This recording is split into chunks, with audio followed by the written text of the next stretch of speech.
kasi only ilaw yung bahay na. Diba? Natural light. Sabi ko sa inyo, gusto ko na natural light. To the point na hindi na namin pinakayos yung bubong. Kasi wala kaming pang-ayos. Ayun na!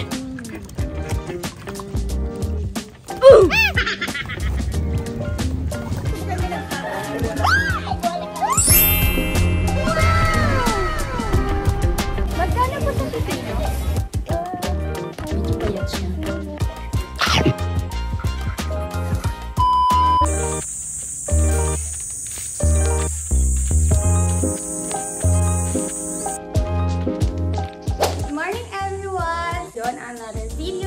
Another day with me.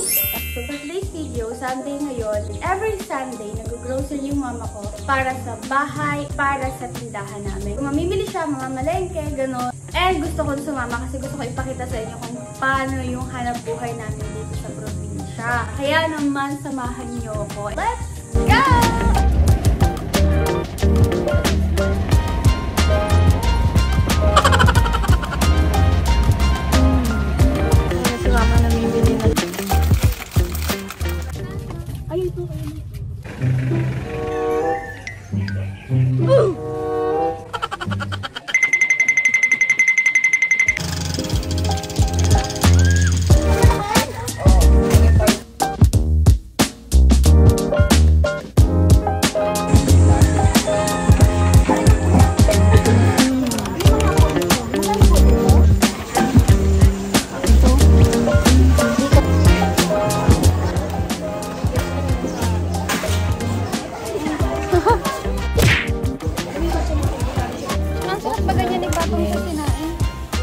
Magkano po sa pipino?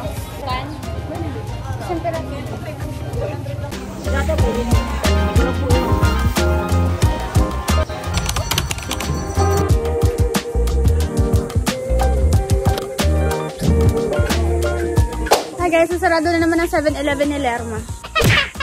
Kasi maliligo kami sa balloon. Pero ngayon, kasama namin liligo si Chua.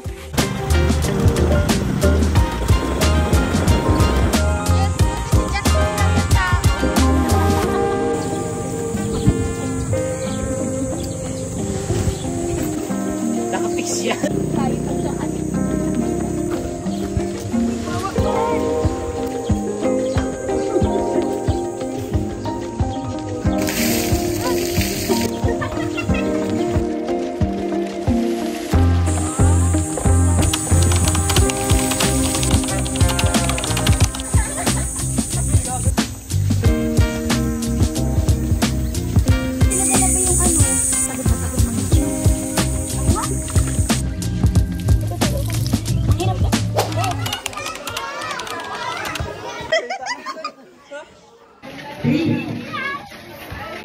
First fight, go team.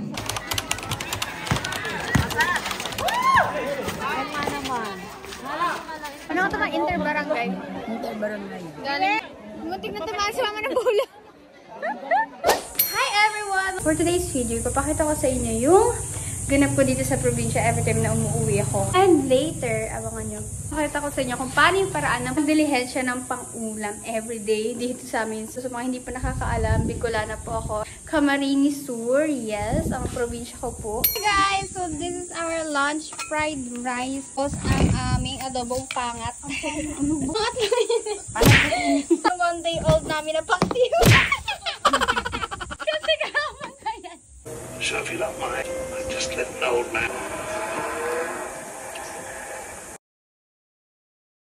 So it's time na, and ito yung outfit ko para manghuli ng isda. Tingnan natin kung gano'ng karami mahuhuli natin. Or kung may mahuhuli ba akong isda. Kasama ko yung kapatid kong bunso. Kasi siya yung marunong mangawin. Ako, matagal na ako nakatira dito pero hindi ako marunong mangawin. Marunong ako lumangoy. Yung bang sasakyan namin. Kaya pala nakalimutan pa lang po. Ha? Nakalimutan. Pinakawilan lang nila yan. Tapos, ito din ang ipapain ko. Ganyan din yung huhulihin ko. Kakainin nila yung kapuan nila. Dalagang isda.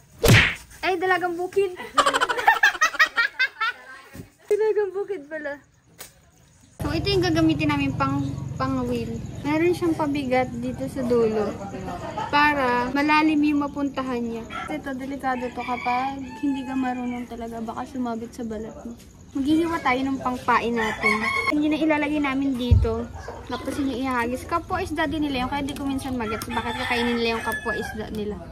Akala ko dati uod ang pinapain.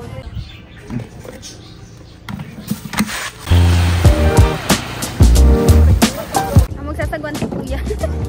Ito yung mga ngaybe. Gano'ng malaking bangka? Si Kuya nagsasagwan.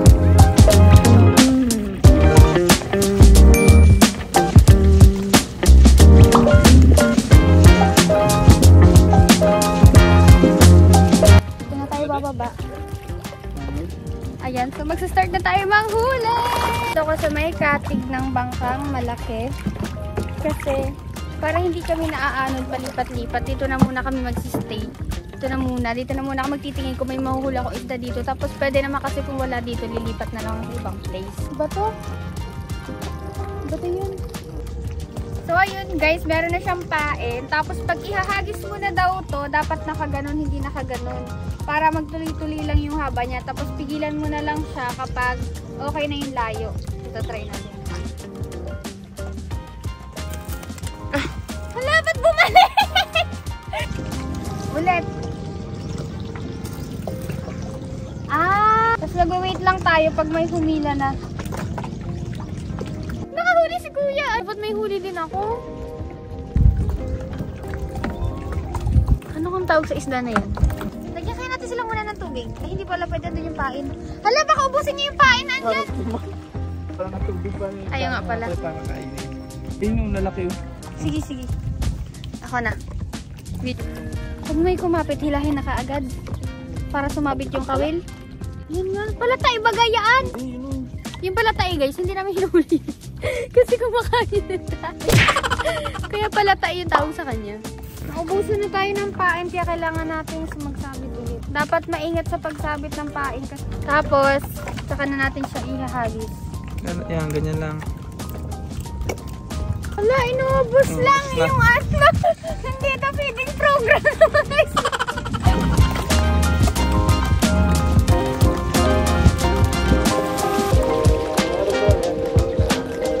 Hindi na baba.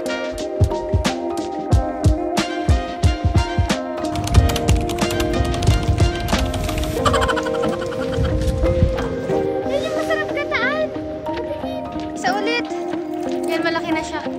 Pwede na siyang gataan. Lunok na yung kawil. Gagi, nalunok na yung kawil. Lumulubog na yung araw. So later pala, magsiswimming ako after namin manghuli ng isda ni Kuya. Ayun na! Tcharan! Patay na! Patay na siya agad. Ayun. Pamatini ka. Kulay pink. Ay, so uuwi na kami kasi padilim na. Wala na kaming nahuli. Ang nahuli lang natin 3, ano?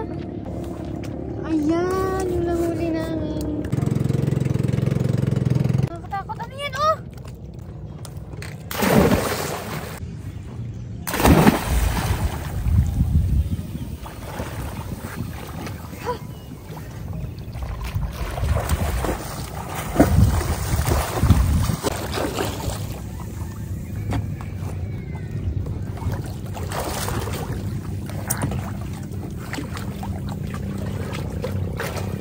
Pauwi na tayo. Wala mahinang dilihensya ngayon. Iniisip ko kung anong luto natin. 4 na piraso. Siguro piprituhin na lang namin. Tumidilim na. Lumubog na kasi yung araw. 4 lang. Pwede po bang kainin tong kulay pink? Ilang bato yan? Ilang bato yan? Pag binenta to, ano magkano kilo nito? Tingnan natin kung ano magiging reaction ni Mama. Nakasama ko ang aking mga katribo. Ma! May pang-ulam na tayo! Nakahuli ako! May pang-ulam na tayo. Anong luto natin nito? Bakit nito ihawin? Prituhin. Good morning everyone. Pagpasensyahan niyo na itsura ko ngayon kasi kakagising ko lang. Saka naghilawis na ako. So, huwag na kayo magreklamo. Di niyo naman ako maaamoy. Nilulutuin na natin yung mga isda na nahuli ko kahapon. Hindi ko na siya naluto kahapon. Naisip ko na ngayong morning na lang siya lutuin para sa breakfast namin. So, unahin ko na muna lutuin yung pagluto ng ng fried rice. Ay, huwag kayo magtaka dun sa ilaw na nakikita nyo ngayon kasi only ilaw yung bahay natin. Diba? Natural light. Sabi ko sa inyo, gusto ko na natural light ito. The point na hindi na namin pinaayos yung bubong. Kasi wala kaming pang-ayos. Ayan po yung kusina.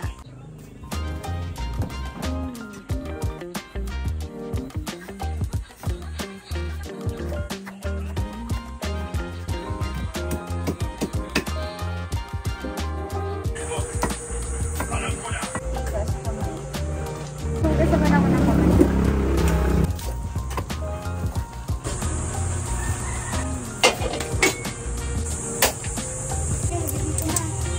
Iba, ang dilim na.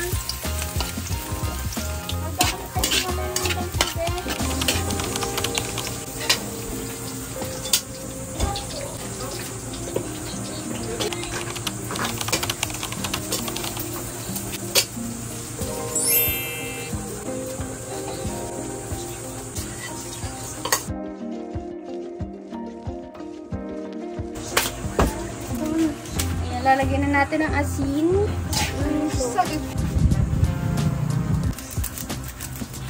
Bibili tayo ng itlog. Pabili.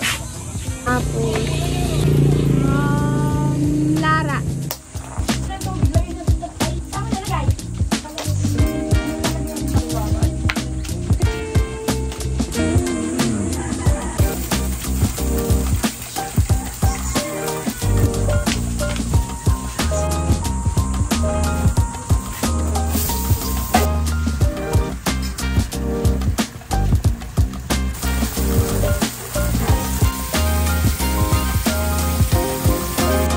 Bumili si mama ng gulay na papaya.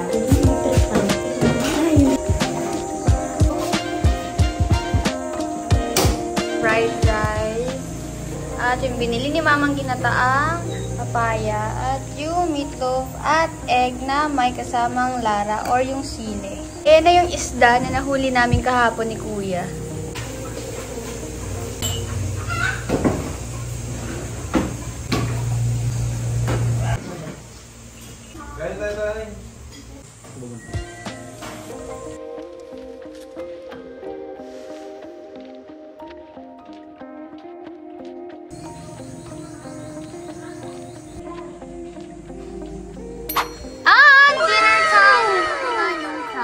And ayan na siya. So, magdi-dinner na kami. Hindi ko alam ba't meron yan dyan.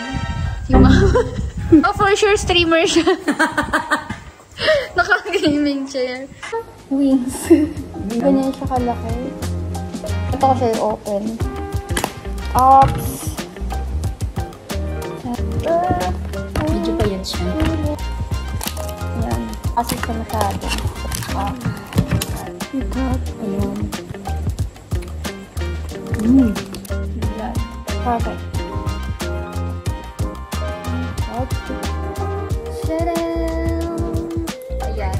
May sili siyang binabad. Ayan. Pagkakanin siya. Siyempre, ang ating kanin.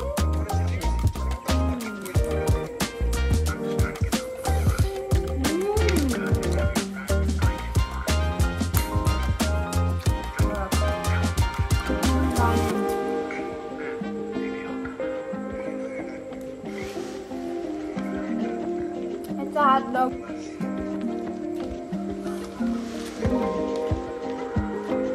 Paborito ko itong ulam dati. Sa hotel. Kasi 5 piso lang. Ito magkano na ito ngayon? 5 piso lang ito ngayon. Halagang 10 pesos. Meron ka ng dalawa. Hindi ka ng 10 pesos na kanin. Ikaw tayo, magdala ka ng tubig sa pitcher kanina.